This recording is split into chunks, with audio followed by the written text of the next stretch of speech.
Hello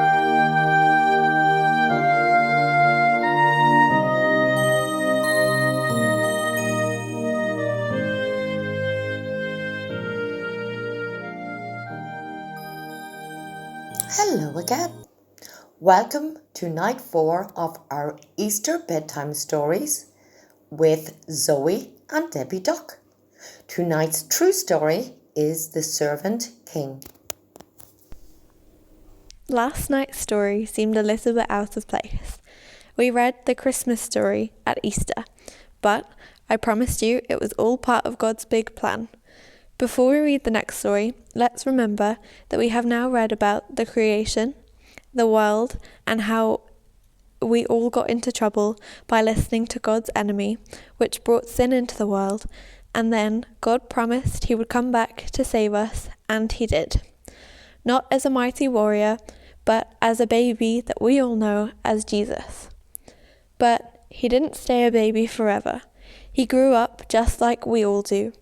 When Jesus was about 30 years old, he began to teach, and he showed lots of people who God is. He loved God, he loved people, and people began to follow him. Unfortunately, not everyone was happy. Some people thought that Jesus was lying, and some people were jealous because Jesus was getting very, very popular. This begins the next part of our story, and this one is called The Servant King. It comes from Mark chapter 14 and John chapter 13 and 14. It was Passover, the time when God's people remembered how God had rescued them from being slaves in Egypt. Every year they killed a lamb and ate it. The lamb died instead of us, they would say. But this Passover, God was getting ready for an even greater rescue. Jesus and his friends were having the Passover meal together in an upstairs room, but Jesus' friends were arguing. What about? They were arguing about stinky feet. Stinky feet? Yes, that's right, stinky feet. Now, the thing about feet back then was that people didn't wear shoes. They only wore sandals, which might not sound unusual, except that the streets in those days were dirty. And I don't just mean dusty dirty. I mean really stinky dirty.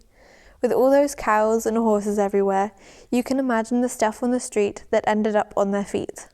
So anyway, someone had to wash away the dirt, but it was a dreadful job.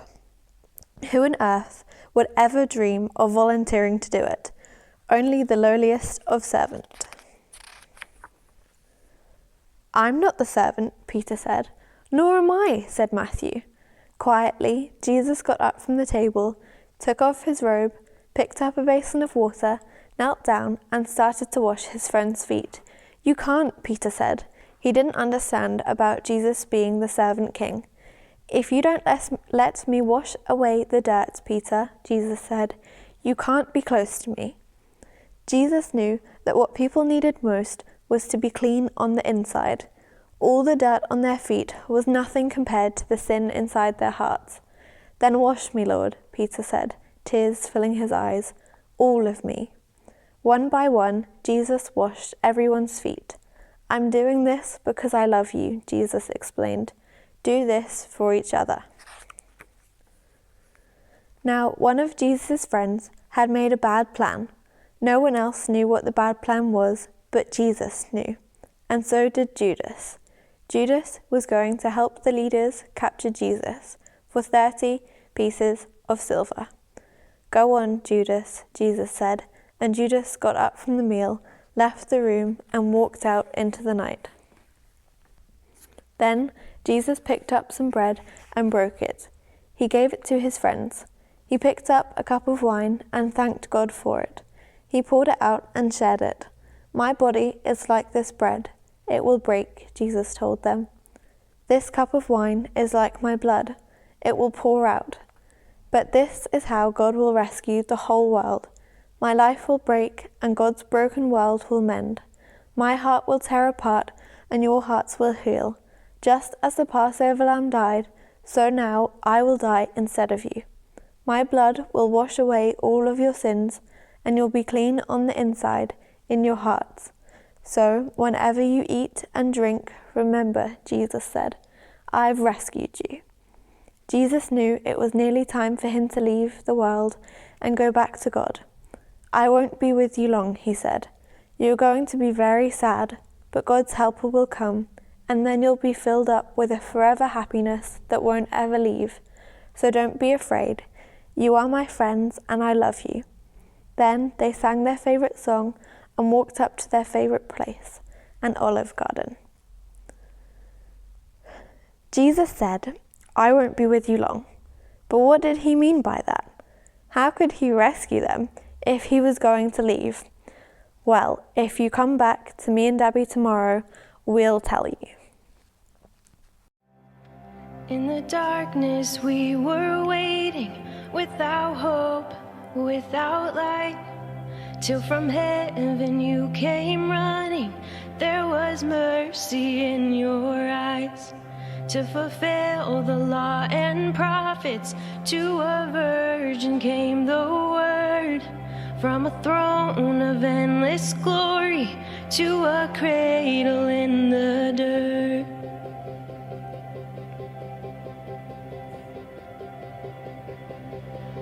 Praise the Father, praise the Son, praise the Spirit, three in one. God of glory, majesty, praise forever to the King of Kings.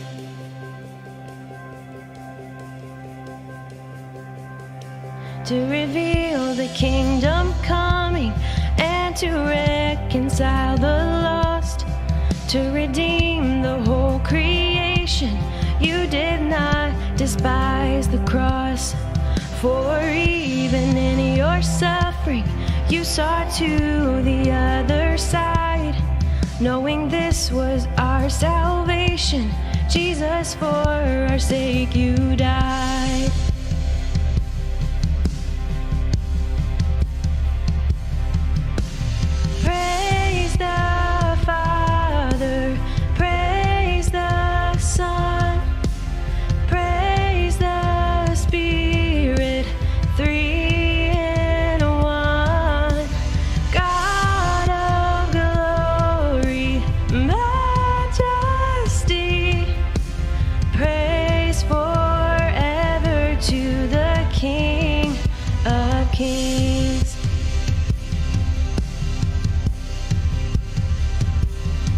In the morning that you rose, all of heaven held its breath, till that stone was moved for good, for the Lamb had conquered death.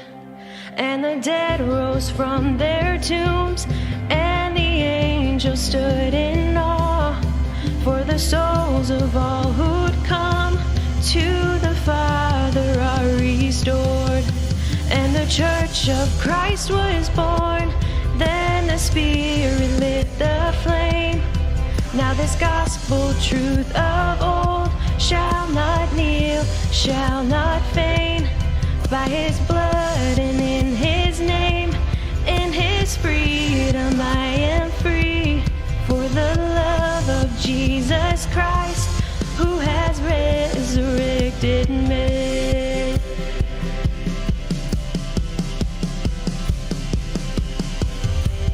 Praise the Father, praise the Son, praise the Spirit, three in one.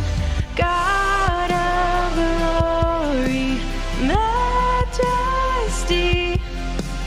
praise forever to the King of Kings. Praise forever to the King of Kings.